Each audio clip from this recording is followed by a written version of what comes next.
Hello, welcome back to the Drone MBA podcast. My name is Dr. Heather Monthi. I'm your host for this podcast. This is our third episode, and in today's episode, we're going to talk about whether or not you need a commercial drone license to start your drone business. So regardless of what country you're in, do you need a commercial drone license to start your drone business? Now, I'm aware that many of you are in the United States.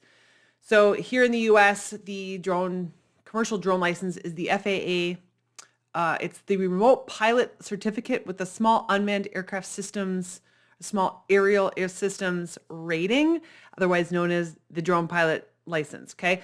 So outside of the US, every country is going to be a little bit different. All right. So when I'm talking about your commercial drone license, I'm talking about whatever license or certificate is required in your country by your country's aviation authority. In the US, the FAA is the aviation authority here. Other countries have their own aviation authority. All right, so that's what I'm talking about here. So now I'm going to also put this caveat in there that you should follow any of your local business laws that you might have in your city, state, province, area of the world that you live in. There's going to be different business rules and regulations. Okay. So I'm really just taking this from the perspective of, do you have to have everything in place to get your drone license to get your drone business started? All right. So when we are thinking about some of the things that need a commercial drone license, your Part 107 or whatever it may be in your country, the rule of thumb that I've always used is that if it is not recreational, it is commercial. All right. So if you're just not out flying around on a Sunday afternoon for your own personal enjoyment, it is a commercial operation. Money does not need to exchange hands. All right. If somebody comes to you and says, hey, can you do this for me? Can you do that for me? Or you're like, hey, I'm going to take these pictures and then maybe someday I'll sell them or put them up on YouTube or whatever it may be. If it's not recreational, it's commercial. All right. That is if you are the remote pilot in command. Okay. So now let's talk about operating a business as a CEO, as a leader of an organization. Okay. So if you think, even if you've been an employee in an organization, you've been a leader where you have a team of people, right? You don't necessarily do all of the things that your people on your team do. Okay. That's the point of having a team, is that you are really, complementing is probably a better word, the skills that maybe you don't already have. Okay.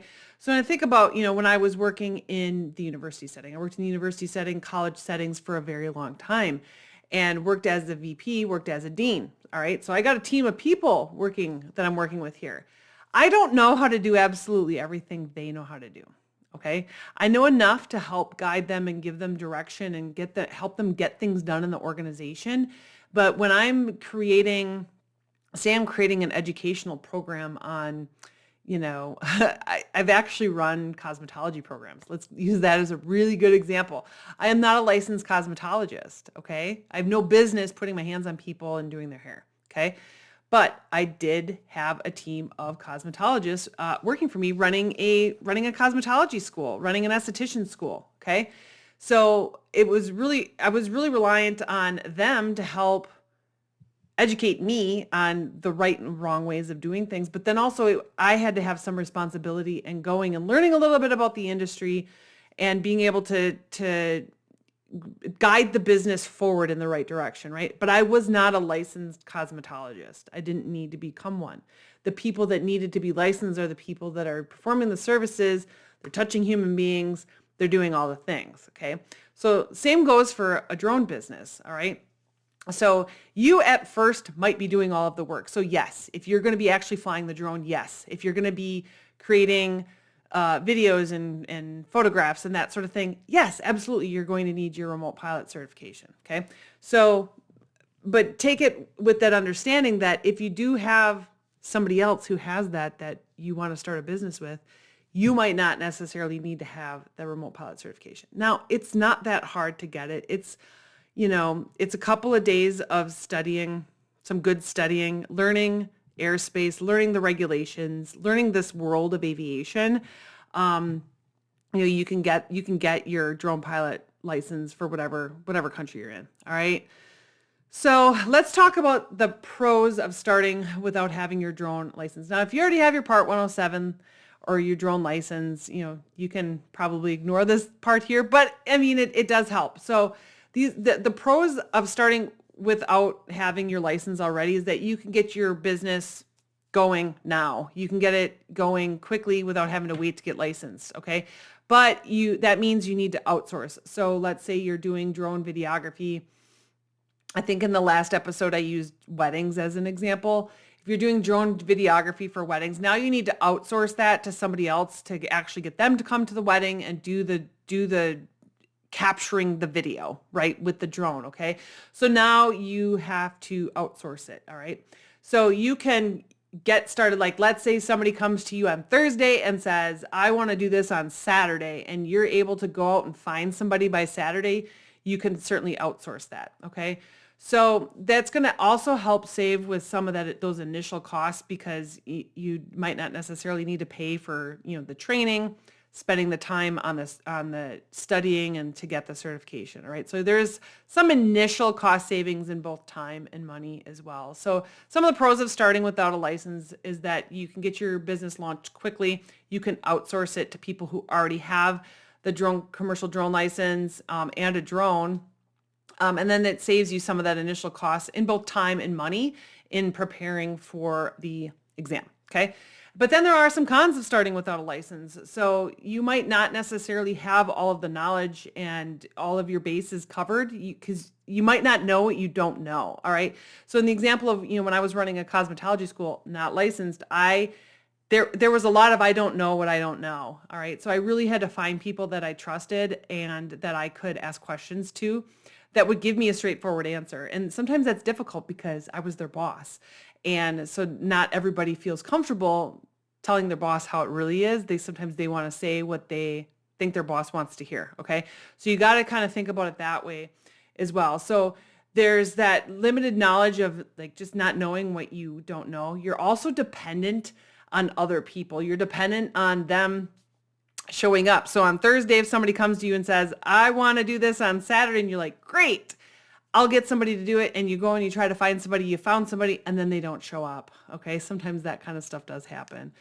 And then you also want to make sure that if you are outsourcing this work, you want to make sure that you are compliant with any sort of aviation regulations in your country.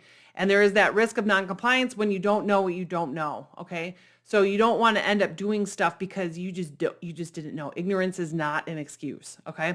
So by getting that Part 107 certificate or drone license in your country, even if you're not physically flying the drone yourself, it does help you to learn some of the regulations that you and your business need to be compliant with. So those are some of the pros and some of the cons of starting your business prior to having a drone license. I do highly suggest that you get your certificate, whatever country you're in, get that certificate. It helps to make sure that you know the rules, the regulations, the ins and outs, and that sort of thing.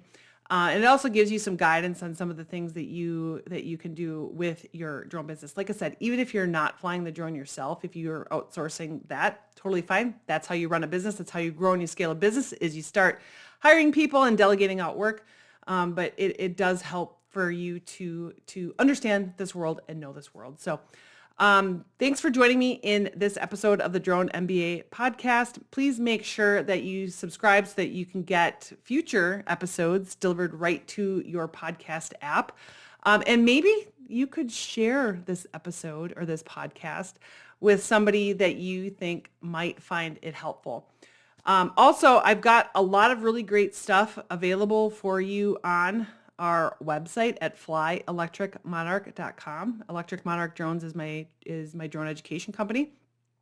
And we've got a Part 107 study guide for those of you in the US. I've got a digital marketing checklist For those of you who are interested in learning how to find more clients using the internet for your drone business, you can download that there as well. We've also got a great Facebook group that's growing. It's growing very quickly. I'm very excited about that. It's called Business Strategies for Drone Pilots. You can search for Drone MBA in the groups on Facebook as well to find it there. So join us there. Thank you, and I will see you in the next episode.